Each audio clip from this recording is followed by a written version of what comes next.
Hi, this is Prof. Jojo Pangan. Welcome to my channel. Please do not forget to like, subscribe, and click that notification bell.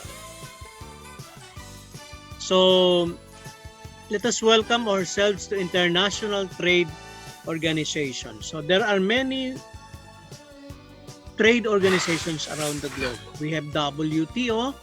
WTO stands for World Trade Organizations.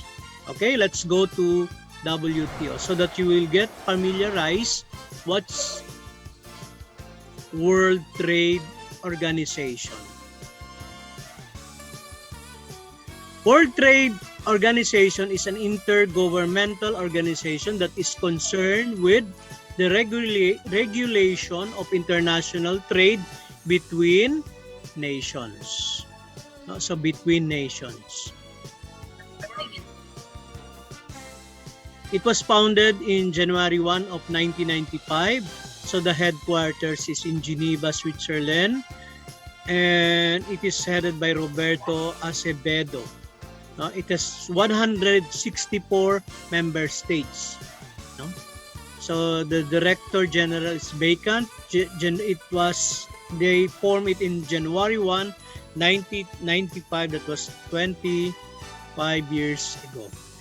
Now, why do we need to be a member of World Trade Organization? What's the reason behind? What do you think so? For what? If you're into export and import. Okay, Dale. For easier what? Trading resources. Trade. Okay. No, thank you very much, Dale. For easier trading. Very good. So once you are a member of World Trade Organization, this is the logo. It's easier for you to trade, between one country to the other country. Remember, there are 164 members. So if you don't belong here, you will be left out in trading. This is the reason why World Trade Organization was founded. Founded in January 1, 1995. Excuse me. Next country. Next trade organizations. World Bank. So this organization was founded in 1944 at Bretton Woods. Like you may notice since pandemic times, during the cabinet meeting of our President Rodrigo Duterte, and he asked who's the Secretary for Finance? Who's the Secretary for Finance? Carlos? One building of the Ateneo. He was the one who donated it. Carlos? What is that building? A very solid building. Across from our college building. Carlos Dominguez. Carlos Dominguez building.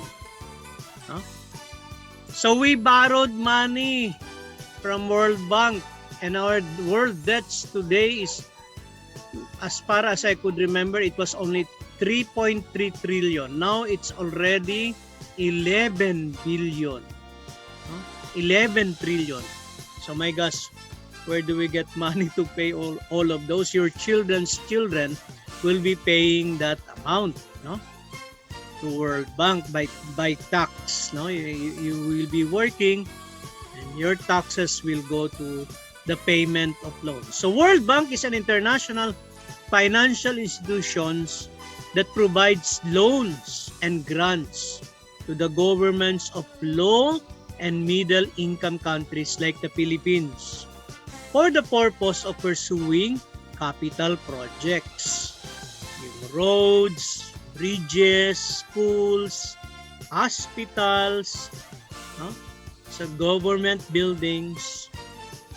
That's why we borrow money. Like today's time, it's pandemic, we borrow money to pay for vaccines, to pay for all those PPEs, the face shield, face mask, no?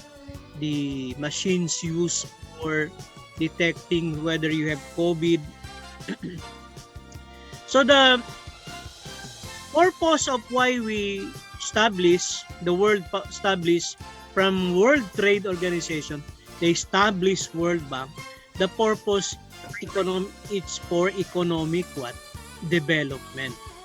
Its headquarters are in Washington DC in United States. So the first president was David Malpass and founders John Maynard Keynes, Harry Dexter White.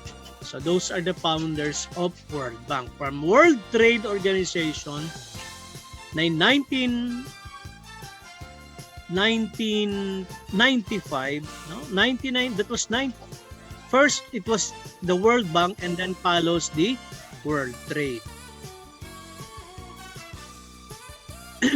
Next is European Union. No? You always see that in TV. It's the abbreviation is EU. No? There is also word. From this, they come up with euro, dollars. No? Great Britain later on went independent from European Union. No? So the EU or European Union is a political and economic union of 27 member states that are located primarily in Europe. Its members combined are the area of 4,000 plus kilometers, an estimated total population of 447 million. No? There. Founded in November 1, 1993 at Maastricht, Netherlands. Its headquarters are in Brussels and Belgium. So the members country are Germany, France, Italy, Poland, Sweden, Spain, and more. No? So these are the countries that are composed with European Union. Why do they do that? So that they will strengthen their economy. That's the purpose. No? The founders were Germany, France, Italy, Netherlands, Belgium, and Luxembourg. Next, what do you think about Philippines? In Asia, what is our membership called?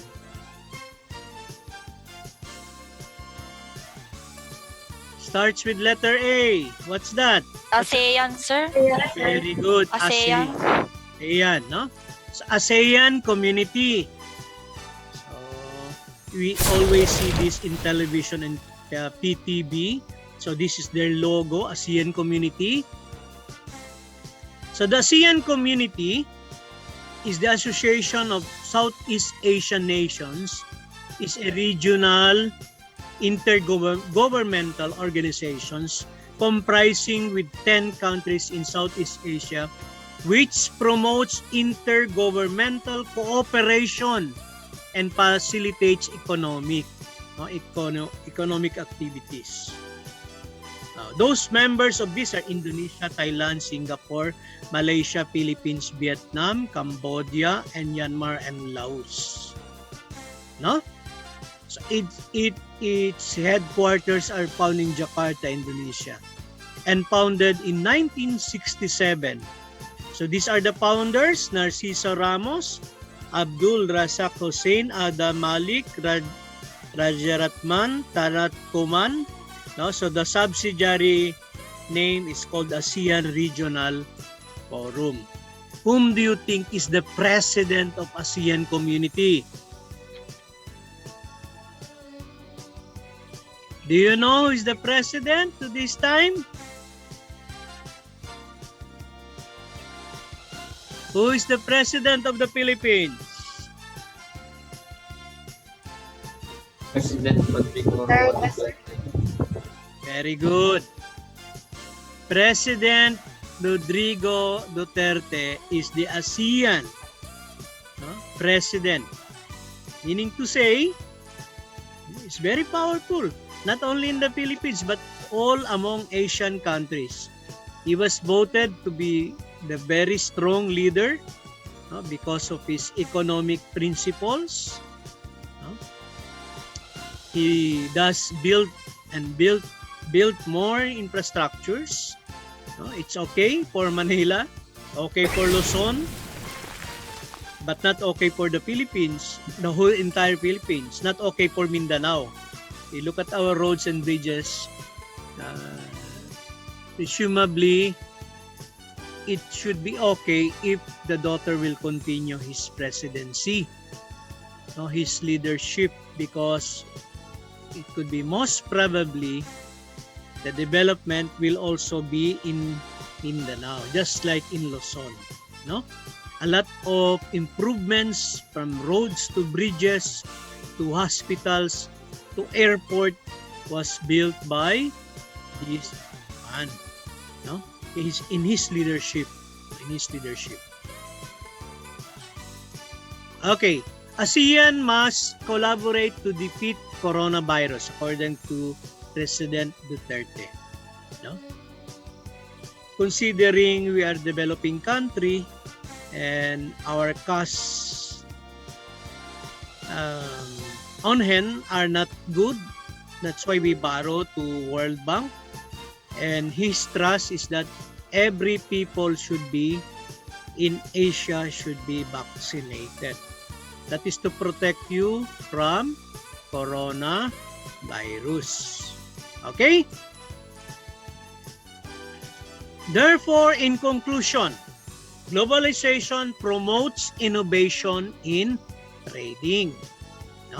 We known before it's a common known of barter trading, exchange of goods for goods, services for services, but international trading does a lot of innovation in trading. One country must be a member of ASEAN, a member of World Trade, a member of World Bank, so that we could borrow money to move our economy. Okay. Again, for the conclusion, globalization promotes innovation in trading. International trade organizations is organized to promote economic trade among nations. That's why in 1967, ASEAN nations joined together to counter with European Union and other big nations who are into trading. So once a country is member of a certain organization, then it is easier to trade and access of export and import trading. So this is the reason why we have globalization and we have an international trade organization to ease access of export and import. So once you are a member country, easier for you to do export and easier for you to do import. Okay, thank you very much. It's my pleasure to serve you.